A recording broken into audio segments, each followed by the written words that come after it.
Hi, here with Ira Ryan of Ira Ryan Cycles, one of the fabulous Portland builders. Ryan, Ira. Ira. It happens all the time. Yeah. It really does. Yeah. Tell us about yourself and your craft and how long you've been building. I'm 31 years old. I've lived in Portland for 7.5 years. I've started building 3.5 years ago. Studied under Sasha White for 2 weeks. Oh, wow. So that was kind of my frame building experience. I have worked as a bike mechanic for 12, 13 years, off and on.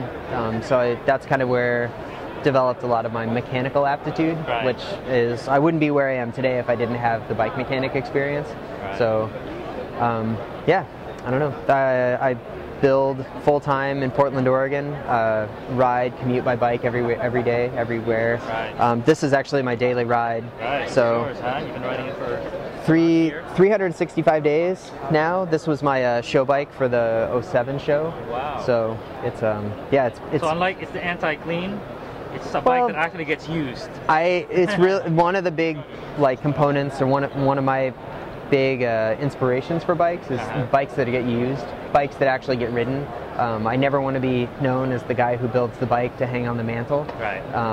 And no matter how beautiful it is, no matter how show bike it is one year, I think that there's a lot of capacity for it to get flogged and ridden, right. And I don't think of it as dirt. I think of it as a patina, really. A what? A patina. Patina. You know, it's just got that that layer of use and love. Yeah. So.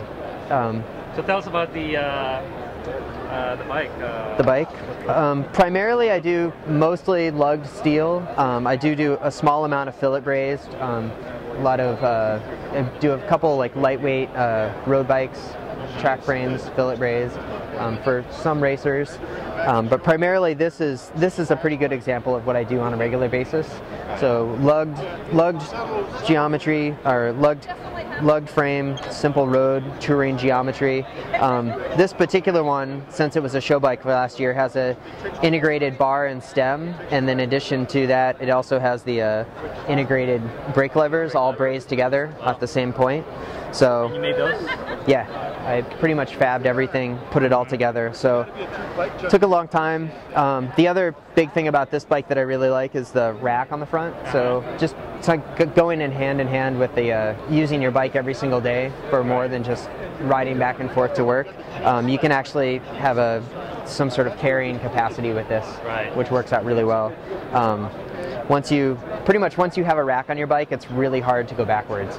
Having everything on your back in a backpack or in a messenger bag just is completely painful and inappropriate after you get a rack. Inappropriate, so, I like that. Yeah, it works out pretty well, and the more racks you see in Portland, you know, it is building all this momentum. So right now you see a ton of racks on bikes. A lot of couriers, a lot of commuters are realizing that being able to put whatever you have, your bag of groceries or your books or your laptop on the front rack and not having to put it on your back makes a big difference. Yeah, for the first time in my life I heard a builder say, I made this stronger, reinforce it because it's designed to have some weight on the front rack.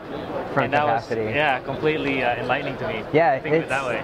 I mean, you're not necessarily, making, the drive isn't for a lightweight race machine anymore. It's all of a sudden you're thinking about long-term usability, rideability, and being able to handle heavier weights and heavier loads. So it's nice to see the design is sort of, or the consciousness of design is sort of being pushed in that direction. Integrated really and not making an afterthought. Yeah, exactly. How the bike is actually going to be used. It's kind of a throwback, and there's a big resurgence for the constructors of the French builders that are sort of becoming very popular again from the 1950s and 60s in France and Europe. So where everything was integrated, the idea of having a bar stem and brake lever that are all one piece, it's not a new idea. It hasn't been done a lot, but it's I'm certainly not the first person to do it.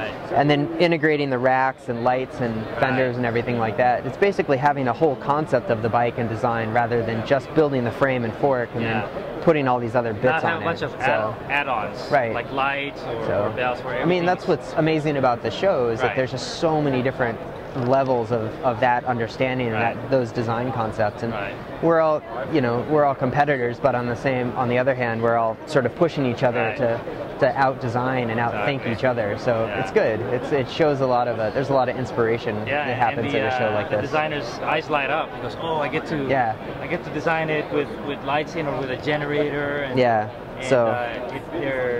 they're eager to solve these problems, so to speak. Yeah, and pull all those, not just like eager to design a well-designed bike, but also aesthetically. Yeah. Like, I mean, being able to have to stand back and have this concept, a visual concept of how everything looks, to make sure it's balanced and works well and is user-friendly and feels good to sit on, and everything. All of the things all sort of come together at once. Right. So.